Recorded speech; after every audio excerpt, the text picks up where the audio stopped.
Hello. Hi. Welcome, everyone. Thank you so much for joining us today. We're very excited to have you come to this special Remembrance Day event as we have the opportunity to reflect and honor the life, work, and legacy of our founder and Second World War hero, Group Captain Leonard Cheshire. We all know that 2020 has been a challenging year, but thanks to technology, we are finding new ways to come together. And this feels especially important on this year's Remembrance Day, as we just take a moment for reflection and gratitude. I'm Christine Newbeiser. I'm head of philanthropy and trusts at Leonard Cheshire, and I'm going to be your host today. So our panel today, I am so delighted to be joined by Stephanie Nield. She's our archivist at Leonard Cheshire. She's been with us for the last 8 years, and she manages the Archive Center in Nethersill, South Derbyshire. This center contains over 70 years of history about our founder and his work, and its mission is to collect, care for, and share our fantastic history. Also on the panel is Professor Richard Morris, a writer and lecturer in archaeology and history, and he is now emeritus professor at the University of Huddersfield. Richard wrote Leonard Cheshire's biography, examining the profound character of a man whose war career brought him to the highest military distinction, and whose peacetime work of compassion has earned him the Order of Merit. Thank you both for taking the time to be here with us.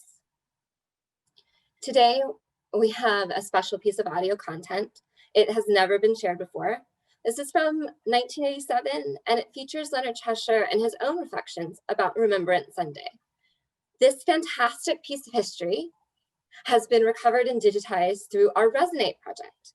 This project is generously supported by the National Lottery Heritage Fund and the Foyle Foundation. We are delighted to share this poignant and historic piece of content with you now.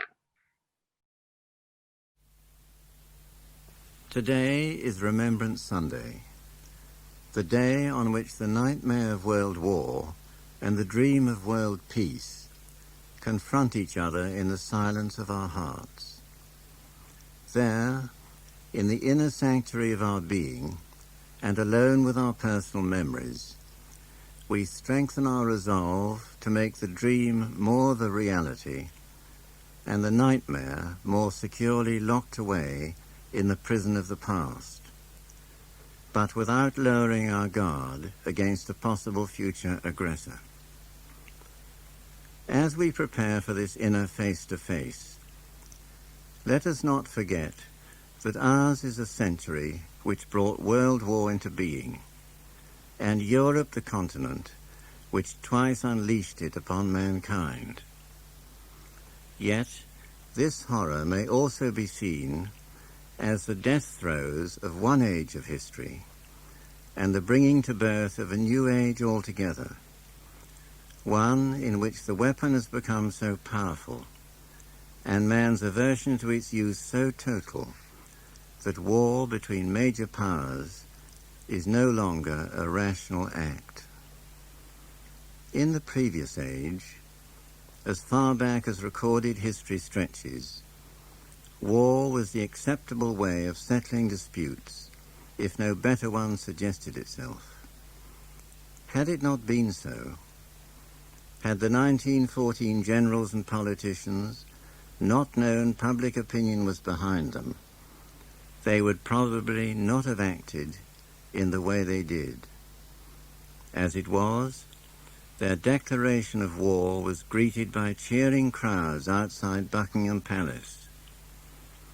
"Before the autumn leaves fall," someone said, "it will all be over." The imagery of falling leaves, as a prophecy of what was to come, I find deeply poignant and compelling. The leaves did indeed fall, regiment upon regiment of them. Not autumn leaves, but springtime leaves, young and tender ones, to wither and die out of season from nearly every garden in our beloved land. Indeed, from far beyond, even from the farthest reaches of the Commonwealth and dominions. Yet, though dead, their sacrifice lives on in the sad beauty of the war cemeteries which the Commonwealth War Graves Commission so lovingly cares for. On at least one of these, somewhere in the world, the sun is always rising. Such was the depth of feeling at the end of World War I that a national act of remembrance and gratitude was instituted, the first of its kind, whose theme was peace, not victory, and whose focal point was the unknown soldier, now buried in Westminster Abbey in 100 sackfuls of French soil.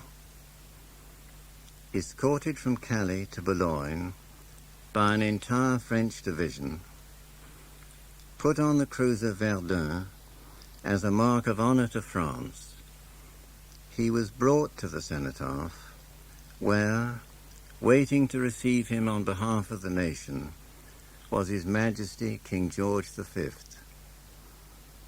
Unknown as to age, rank, or country of origin, unknown as to whether he died instantly or in agony, unknown as to every single detail, he it is in my mind who gives Remembrance Day its power and its significance, for he belongs to all men and all time.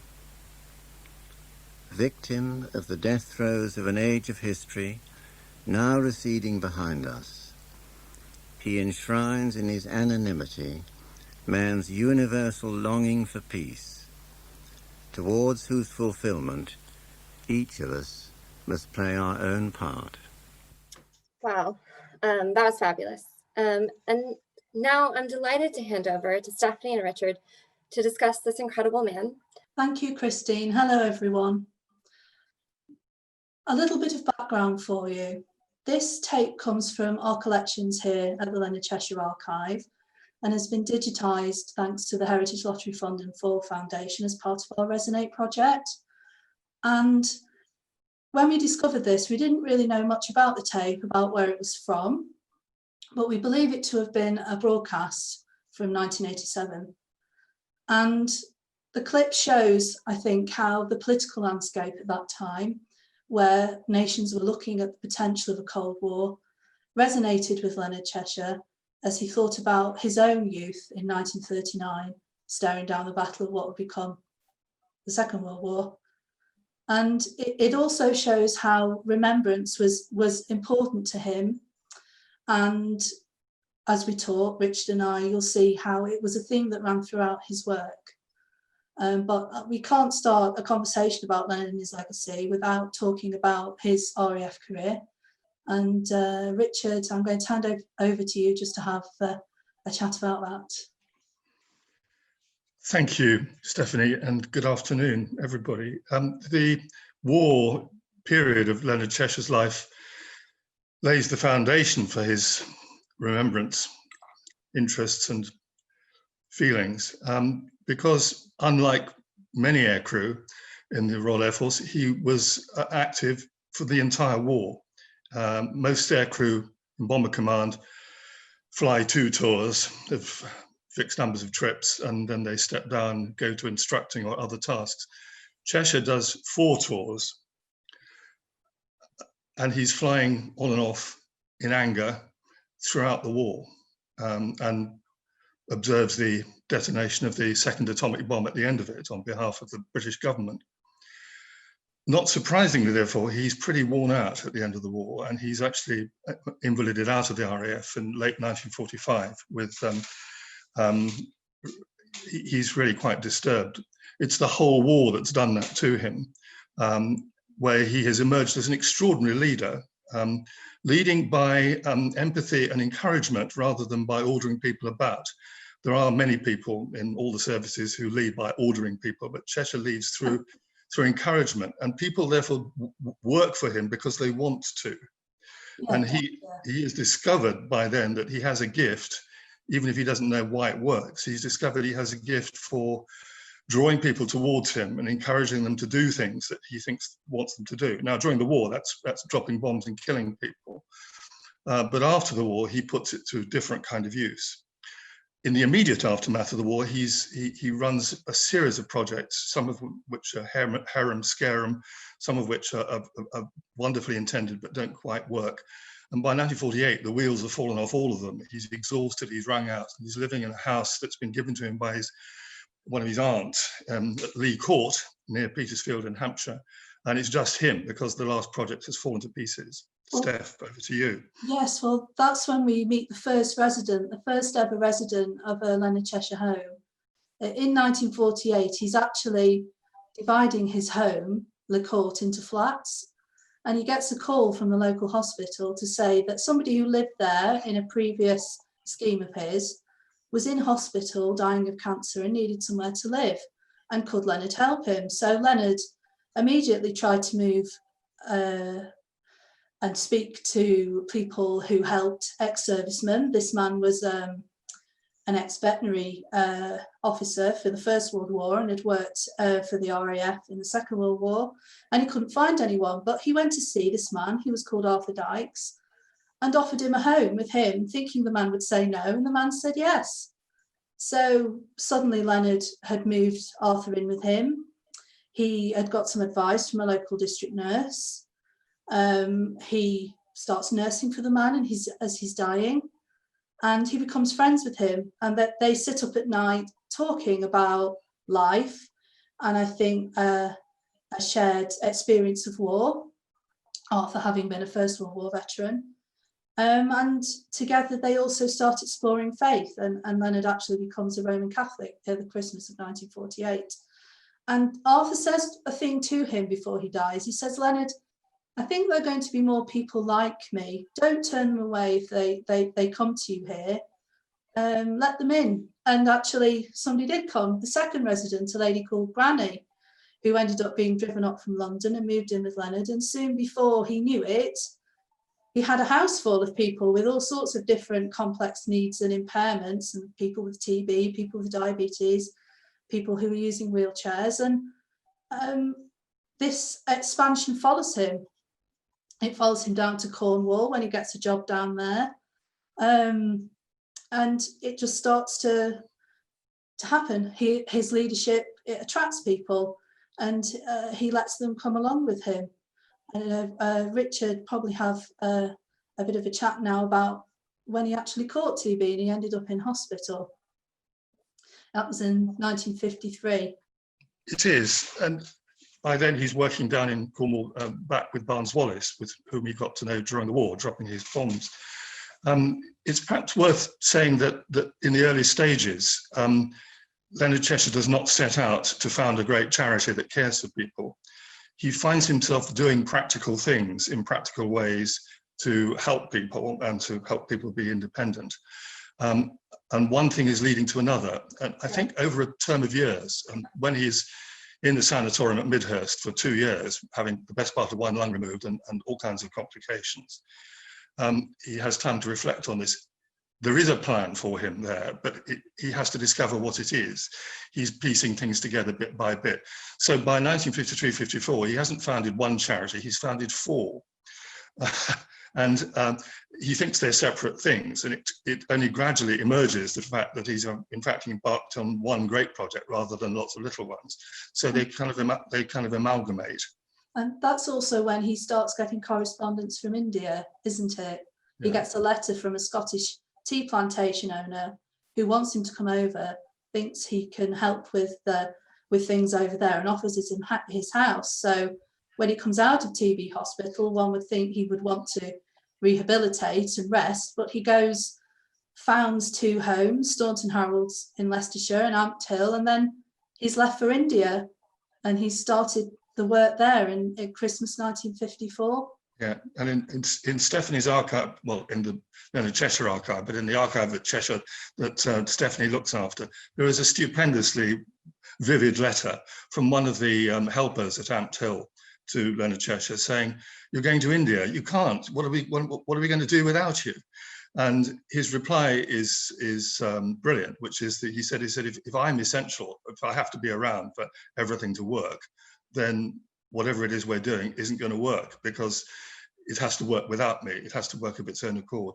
So I think part of his withdrawal to India is to give what's going on back here time to put down roots and structures to emerge that will carry the work forward. But there's another thing which is absolutely critical for Leonard Cheshire, which is that he goes where what he called the need.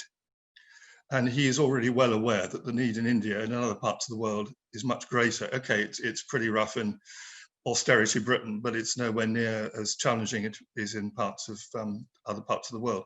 So he tends to follow the need. That's where he thinks where he's bidden to go. Yeah, and he also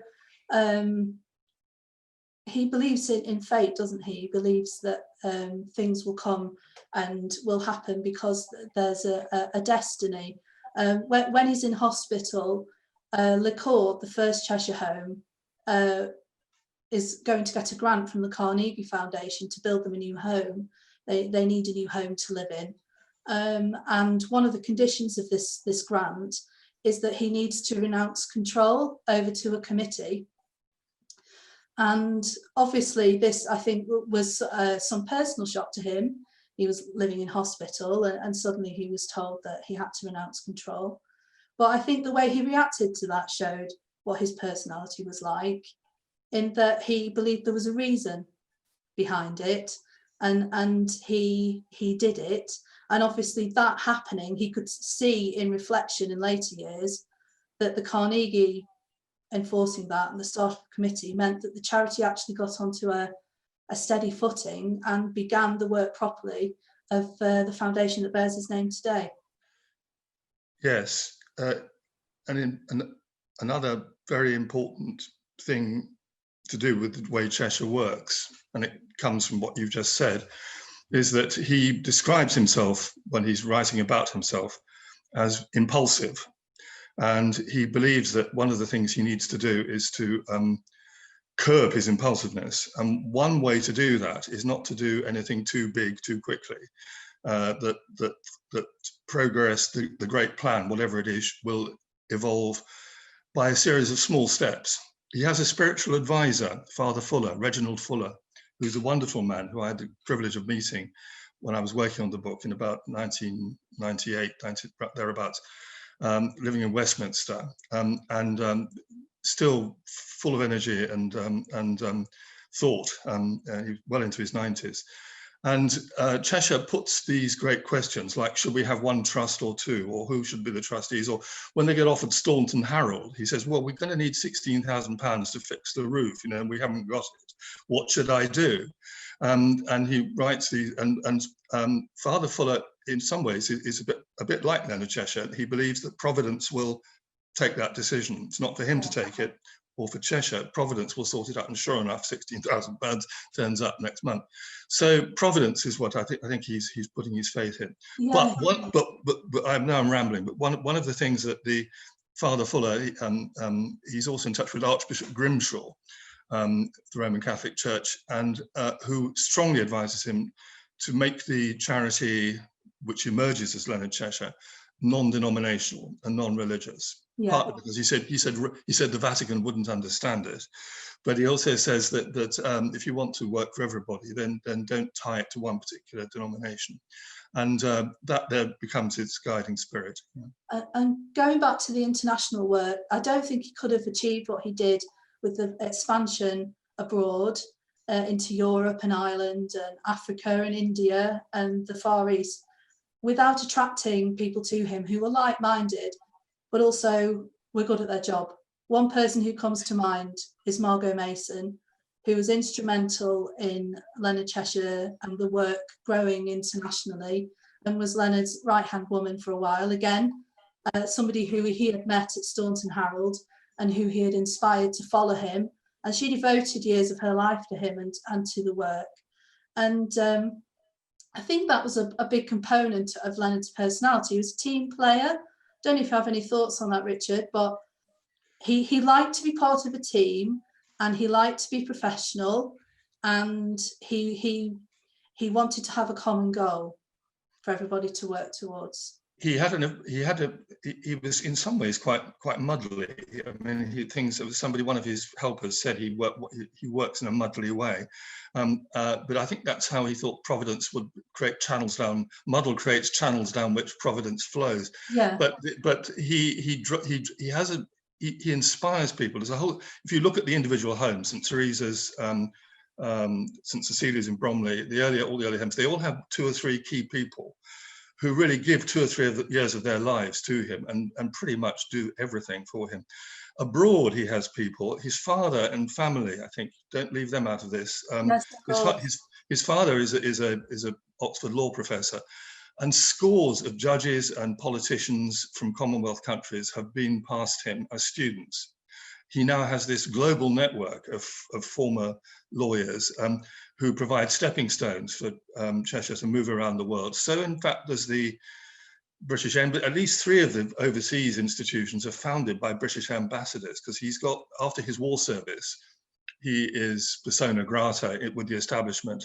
And therefore they provide him, if they've got a spare seat in an aircraft that's going to Hong Kong, he can be on it. Of course, I forgot my story I was going to tell about Bethlehem, where he managed to persuade, Leonard managed to persuade an RAF wing commander to drive from Britain to Bethlehem and back on a budget of £1 a week with no insurance. And it happened.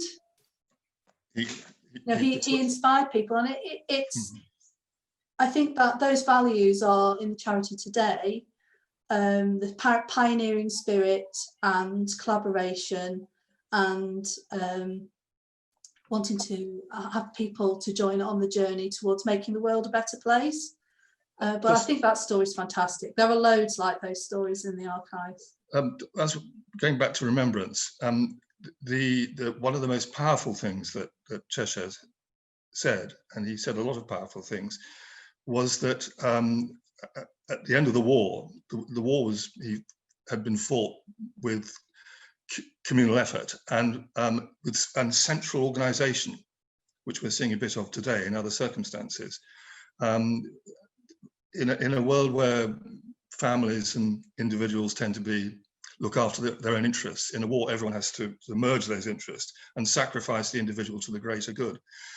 And his view was, at the end of it, was if you win a war by working together and accepting direction and coordination, why don't you win the peace in the same way, rather than everyone is going off back home to do what they were doing before? Yes, live a nice life, as he said. You need to deal with, you need to ensure peace, you need to treat it like a war, you need to do it, put your back into it, and to organize it. So, and in relation to that, he thought that, and another great saying of his, all journeys start with one step. So don't think about the enormous project that lies ahead for the next 10 or 20 years. Just do one thing that leads to another good thing, and build up things by incrementally. Yeah, he's a very wise man. He was indeed. And Remembrance was important to him. The reason why the archive is here is because towards the end of his life, he wanted to remember all these people who had helped him in the UK and internationally, and he wanted people to know about it. So that's the reason for us being here. So it's amazing that we've been able to share the memories and the stories from our archive as part of this project, and we'll continue to share it.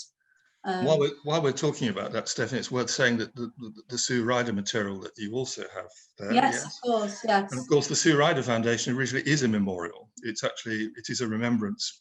That's what's in the label on the tin. Yeah, with Ryder Cheshire, and obviously the work's still happening with Raphael out in India, with Ryder Cheshire, again set up in remembrance, because they both had a hard war in different ways. Sue Ryder with SOE being in occupied Poland, and Leonard working for Bomber Command, in a command where you weren't really expected to survive.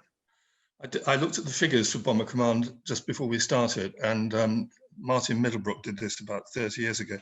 If you take 100 aircrew who go through 2 tours, only 29 of them are living at the end of that period. There will be others who've died either through enemy action or through mechanical failure, or they're prisoners, or they're badly injured. So it's fewer than a quarter who go through the full cycle with Bomber Command, come out the other end. It's just And phenomenal. Of course, Leonard's own brother was in Bomber Command and was a prisoner of war. I think that's one of the reasons he took the war so seriously. I mean, I knew his brother to a degree. I mean, I met Cheshire himself once, but I met his brother quite a lot and corresponded. And I think once he was taken prisoner in 1941, and I think Cheshire, the war changed its sort of feeling for him. Then it became personal, yeah. So that has an effect too. Yeah. Well, I think with Leonard, we can see from our conversation how important remembrance was to him and how he reflected on what happened to him during the war. So he was kind of spat out by the war machine, wasn't he, towards the end? And I think it's just amazing that, you know, he decided to dedicate his life to his humanitarian work in this way. He didn't have to do that. I think that the way I read it was that he found out after about 10 years after the war that that's what had happened. It's not actually Okay. it's not actually how he kind of planned it. He discovered that somewhere in the middle 50s that's because he had other plans. I mean, the early 50s was a time he wanted to be a monk. He wanted to go into a religious. He kept inventing religious rules. Your archive has got is full of his plans for religious rules for people in the Cold War, for lay people. He was incessantly drawn to the idea of sort of contemplative life. He wanted to create. He tried to buy Walsingham Abbey, didn't he, at one point? He's fascinated by Walsingham, but he's also has a project for a religious house, religious community, a monastery for people with disabilities. Yeah. He goes back and back to the idea of a religious, contemplative, but disciplined life. There's always a rule behind it, in the sense of a Benedictine rule, you know. But, so yeah, he's a theologian as well as a practical man and a bomber pilot. Yeah. Humanitarian. He lived about 5 different lives in one. Yeah. And I think going back towards life, we've talked a lot about the 50s when international work started, but again, the model that he had set up in the UK, where local communities rallied to a need, he replicated that again internationally. I mean, I was looking at the figures, and I think there were about 50 homes in India by around 1968. It just ballooned, you know, and he knew people like Nehru, but he managed to get communities together. He was a big community builder. Nehru was a great fan of his. Yeah. Yes. Wow, you guys, that's been amazing to listen to, and hear you guys go through just what a fantastic legacy and what a way to sort of bring it to life. He's truly really pioneering and positive man. So thank you so much. We've had quite a few questions kind of come through the chat while you guys been speaking, so I'm gonna ask a couple, if that's okay. So we've got a question about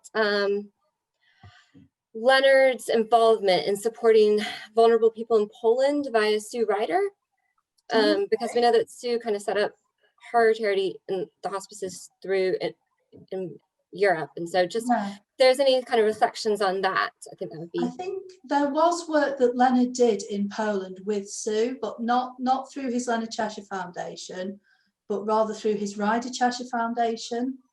And I think Poland was probably seen as Sue's domain because she had such an emotional connection, and I think she actually considered herself to be Polish.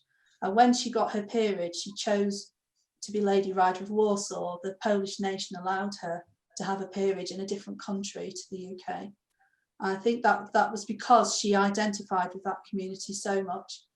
And I think Leonard Cheshire, the man, has done work in Poland, and there is still work going on. They're quite active Polish foundation, and they have their own museum in Warsaw and their own archive, who I have contact with, because we also have Sue Ryder archives here, as Richard said, from the work that she did with Leonard, with Ryder Cheshire.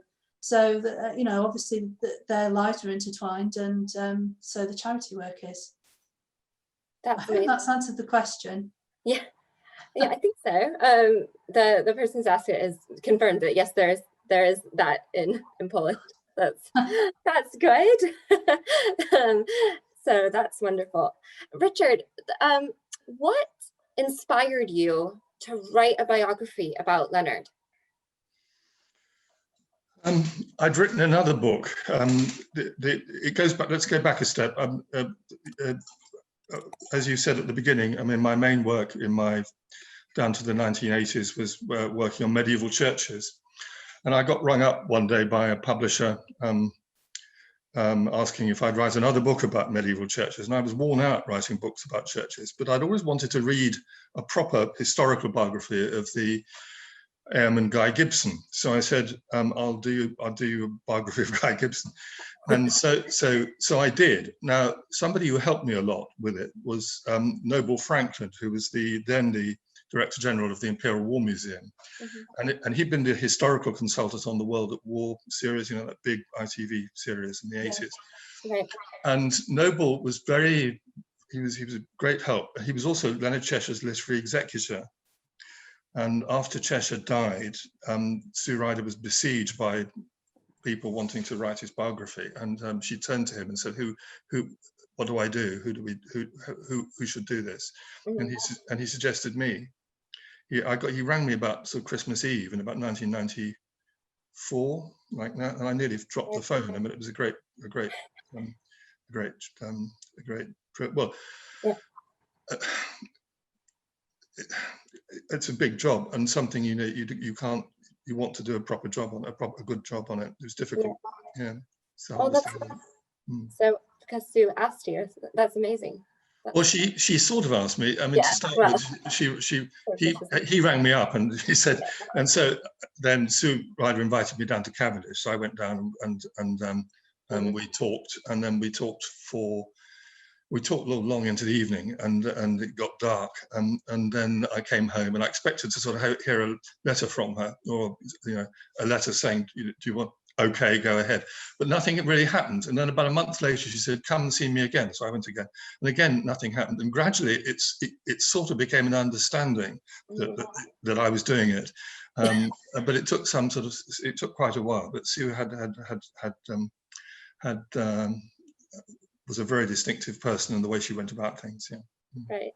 We've got another question about, I think it's more if there's just some points we could kind of talk about around Leonard's role in the development of the Armed Forces Memorial and the National Memorial Arboretum. Yeah. Okay. I could talk about the National Memorial Arboretum.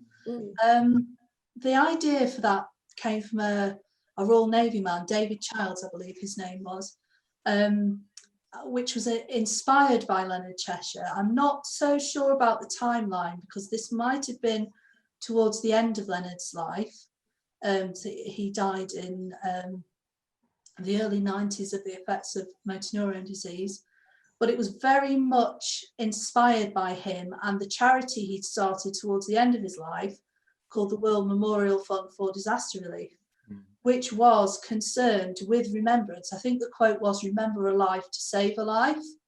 And his vision was that as an act of remembrance, people would donate to help people who were affected by war or natural disaster. The National Memorial Arboretum was obviously very inspired by this. And there is a Leonard Cheshire, I think it's an amphitheatre, they call it, and chapel dedicated to Leonard Cheshire and Sue Ryder, the Arboretum. And I know that the amphitheatre is surrounded by his favourite tree, which is copper beech. And also some of those trees were actually paid for by Cheshire Services in the UK. Okay. There's a backstory to that, which is that the Worldwide Fund for Disaster Relief was meant to be a living memorial with a capital endowment that would go to the United Nations for disaster relief. And it was a huge project. It got off to a flying start with lots of gifts and lots of expertise and money, but it ran into trouble. And it's interesting, half an hour ago we were saying that you take small steps and build things up gradually. There were one or two bold decisions that it took that didn't come off, including a big concert that was very successful, but it lost money. And he created a separate charity to do this, and it really it didn't work out. So the remnants of that went towards the Arboretum, and I think that it concerned him very deeply that there was something having come this far with increasing sense of success in different areas to come upon this great crisis near the end of his life was something that shook him. Yeah. Okay.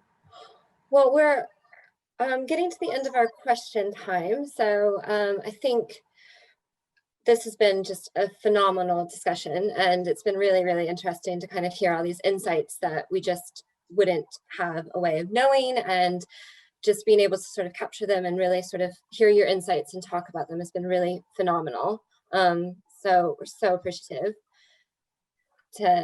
Is there any sort of last reflections you kind of want to say before we kind of talk about what we as an organization are doing now? Well, if I just say one thing, which is to go, I've already said it, but it's worth saying again, which is that the Cheshire axiom, which is that all journeys start with, even long journeys start with small steps, and that therefore we should, as a population, as a species, we shouldn't be leaving big things to other people. We should be all playing our own part, doing small things to help build up the big things. And that peace, and very interesting listening to Cheshire in that broadcast at 10:25 on the 8th of November 1987, listening to him talking about the end of great wars. Well, where are we now? Yeah. It may be that the superpowers don't fight each other anymore because it's too risky, but boy, do they fight through their surrogates. And look at what's going on, we can see right around the world. Yeah. So war hasn't gone away, and but the heading towards peace means actually working at peace rather than just talking about it or leaving it to governments. It's for everybody to do something to make it happen. Yeah, and that's very funny that you're saying that now, because it's literally just led into a question that's come up, which is the point about to treat peace like war, and what I guess the question is, surmising his opinion on what you think he'd think about the way war is remembered and commemorated today. I don't know. Question. I think with actual Remembrance Day, at the time he did this clip, he was actually campaigning to make Remembrance Day a more meaningful event. I think there was a public consensus that it wasn't really working. It was talking about an old war and there've been other wars since, and wasn't really that relevant. And it's become really relevant now, hasn't it? Because there's been that expansion of Remembrance today, which is what Leonard was campaigning for. So he was very prescient in that respect with Remembrance Day as a national commemoration. Yeah. I'm not sure how he'd feel about the way war is remembered today. I don't know if you have any thoughts on that, Richard. Well, I'm thinking about his underlying value was justice. Yeah, it was. Wars don't happen by chance; they happen for reasons to do with injustice, lack of justice, and the poverty, the things that cause wars, is to do with justice or the lack of it, and therefore climate change as well. And climate change. About that. I'm gonna have justice to is just the place. get us to the last little bit of this point. Just Okay. Sorry. Okay. Just as otherwise we're going to be here all afternoon.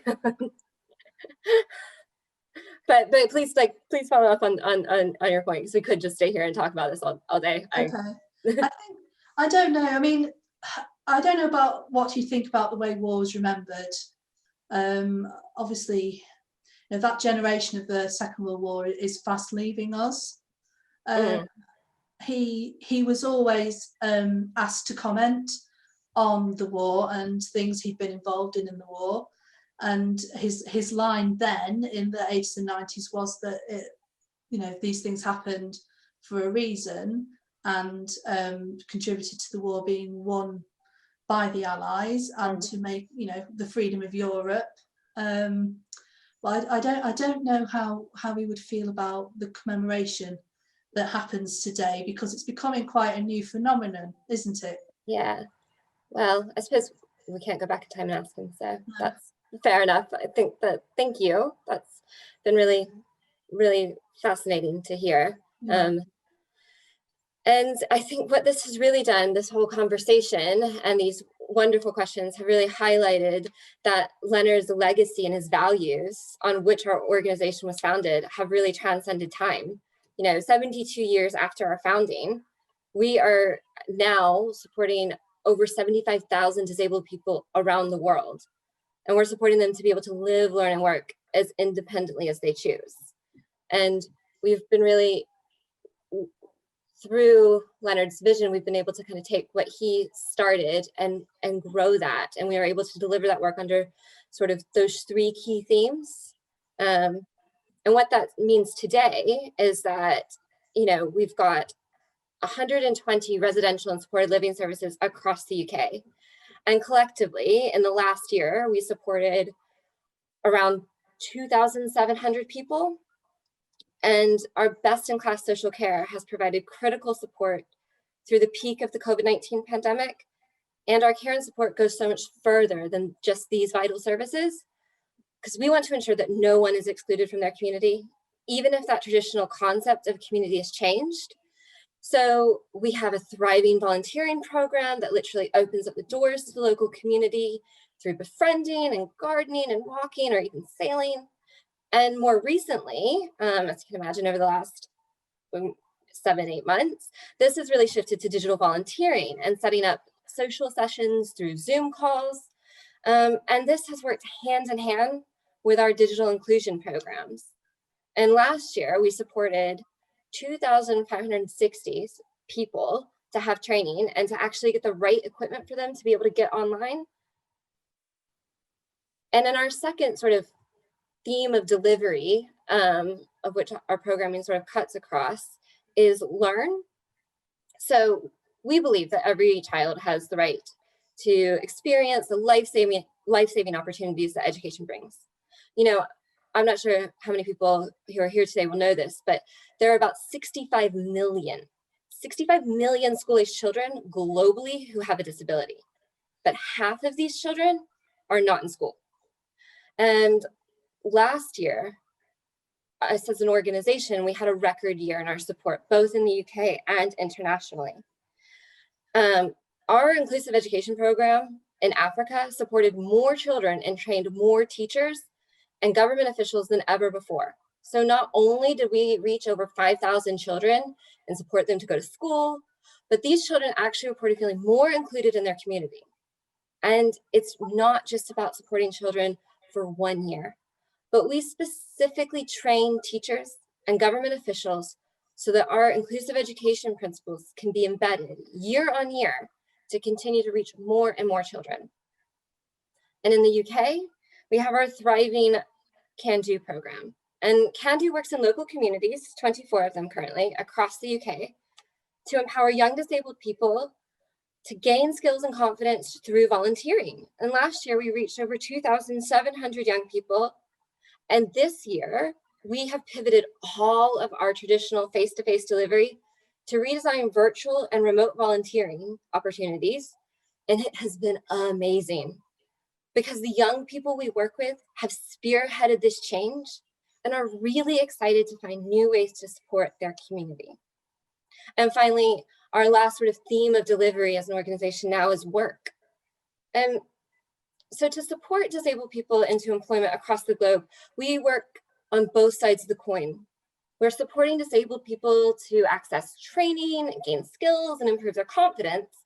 And simultaneously, we're working with employers in much the same way. We're breaking down barriers and addressing the stigma to empower disabled people and create inclusive and accessible workspaces. it's one of the things that we've kind of learned in this pandemic is that so many jobs can be done from home that we didn't think might be possible. And that was a stumbling block. It's actually kind of provided a silver lining when you're talking about inclusive work practices and how reasonable adjustments can be made. And taking that and replicating it across industries and indeed across the globe in different countries in different economic contexts. Last year, we supported 32,000 disabled people globally into sustainable employment. And we work deep in the heart of local communities. For example, we have launched 2 brand new programs. We've got a social enterprise. It's called The Social Bean. It's a pioneering coffee shop in Wales, and it provides work and experience for disabled people as well as delicious coffee. We also have our disability and training consultancy program, and that's really focused on working with organizations to improve those inclusive work practices. And so I hope you see, as the examples I've just shared with you and just building on all of our conversation, that we continue to uphold the values on which Leonard Cheshire founded the charity. His legacy and experiences that have been brought to life through our conversation today have really transcended time to be just as relevant today as they were 72 years ago. We have come an incredible distance, but as the year 2020 has highlighted, there is still so much more to do. And we will continue to be proud, positive, and pioneering to empower disabled people to live, learn, and work as independently as they choose. We're so thankful that you have taken the time to join us today, and I really hope you've enjoyed, as we have, finding out more about Leonard Cheshire and his life, work, and legacy from our experts, Stephanie Nield and Professor Richard Morris. Thank you guys again for being here. It's been really fabulous. And if you guys would like to find out more about Leonard Cheshire, our work, and how you can get involved, then there's going to be a link to our archive website called Rewind. It's a really wonderful website where you can go and you can explore our archive further and all of the parts that have been digitized. So once again, I want to thank the National Lottery Heritage Fund and the Foyle Foundation for making this event possible. We're so grateful for your generous support. And thank you everyone who's come today. Please enjoy the rest of your day. Thank you so much, and goodbye.